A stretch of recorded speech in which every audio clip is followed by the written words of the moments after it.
Alors bonjour, je suis le docteur Laurent Chiche. Je suis médecin interniste à l'hôpital européen de Marseille. La discipline de la médecine interne est une discipline essentiellement intra-hospitalière qui a été bien plébiscisée par la série du Dr House. Moi et mes 3 autres collègues, on intervient en interaction avec l'ensemble des spécialités médicales, y compris les oncologues.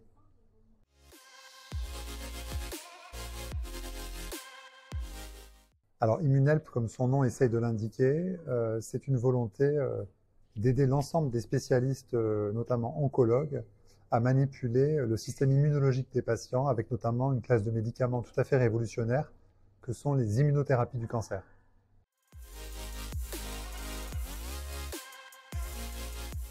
L'immunothérapie, c'est une option plus récente que les autres pour attaquer le cancer. Le cancer s'attaque depuis longtemps avec les armes de la chirurgie, de la radiothérapie, de la chimiothérapie que le grand public connaît bien. Depuis plus de 10 ans, on utilise aussi une nouvelle arme qui est l'immunothérapie, qui est un traitement qui permet de remobiliser les défenses naturelles immunitaires de l'individu qui est malade pour lutter lui-même contre son cancer. Cette nouvelle voie, combinée aux autres, donne des résultats tout à fait intéressants pour des patients avant qui étaient condamnés par le cancer.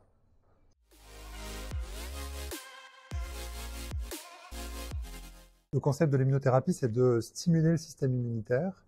L'avantage, on le comprend, c'est que ce système immunitaire qui était endormi, paresseux pour le dire comme ça, va enfin faire son travail contre le cancer. Mais le revers de la médaille, c'est qu'en réveillant un peu la belle au bois dormant, le réveil est un petit peu complexe puisque le système immunitaire va créer de l'inflammation dans le corps. L'inflammation, ça va pouvoir être par exemple de l'inflammation sur la peau ou dans d'autres organes. Et c'est cette toxicité auto-immune, auto-inflammatoire qu'on va essayer de prévenir de plusieurs façons.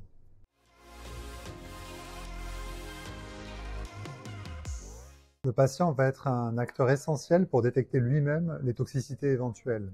C'est pour ça qu'on prend le temps, avant le début de l'immunothérapie, de faire une information assez précise aux patients. On leur parle des toxicités les plus fréquentes, par exemple la toxicité sur la peau, puisqu'en plus elle est essentiellement visible par les patients eux-mêmes, mais aussi la toxicité digestive qui peut se manifester sous la forme de troubles digestifs ou de diarrhée. Et plutôt que de faire un catalogue en fait de l'ensemble des atteintes possibles, on va plutôt prendre du temps pour dire aux patients comment contacter le centre, qui contacter quand quelque chose de nouveau survient au cours du traitement, sachant que ces toxicités peuvent survenir à n'importe quel moment de la prise en charge, et donc ça demande aux patients d'être vraiment un acteur pour déclencher l'alerte.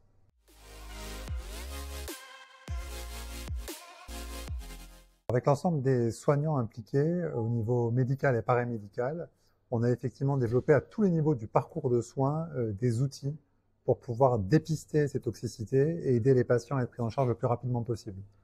Avant le début de l'immunothérapie, les patients voient par exemple, pour certains d'entre eux, les cardiologues qui sont spécifiques de l'activité d'oncocardiologie pour dépister éventuellement des fragilités au niveau cardiaque qui pourraient favoriser des toxicités à ce niveau par la suite.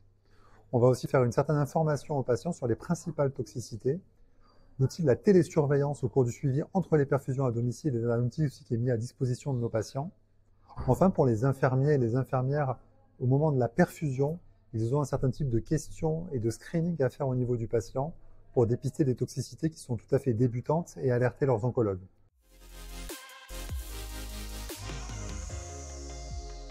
Alors, on peut envisager 2 cas de figure, une toxicité qui serait assez sévère, nécessitant une hospitalisation.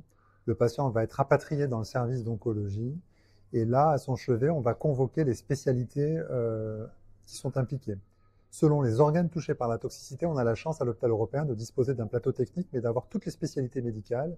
Et donc, on pourra des fois convoquer un endocrinologue et un gastro-entérologue, en plus de l'interniste et de l'oncologue, au chevet d'un patient pour combiner les différentes approches et choisir un traitement approprié, qui est souvent à base de cortisone, mais qui peut, des fois, dans les cas les plus graves, nécessiter des traitements plus modernes, comme des biothérapies ou des immunosuppresseurs.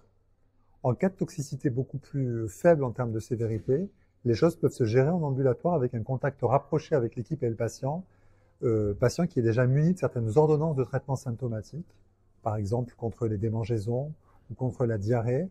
Et ensuite, la réévaluation peut amener à une hospitalisation si seulement cette première approche n'est pas suffisante.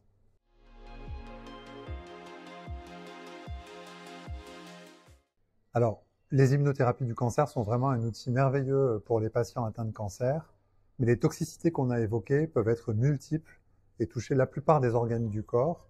Des fois, des toxicités sont fréquentes, d'autres plus rares sont aussi observées. On a vraiment besoin du concours de toutes les spécialités médicales pour pouvoir avoir les traitements les plus adaptés à chaque patient.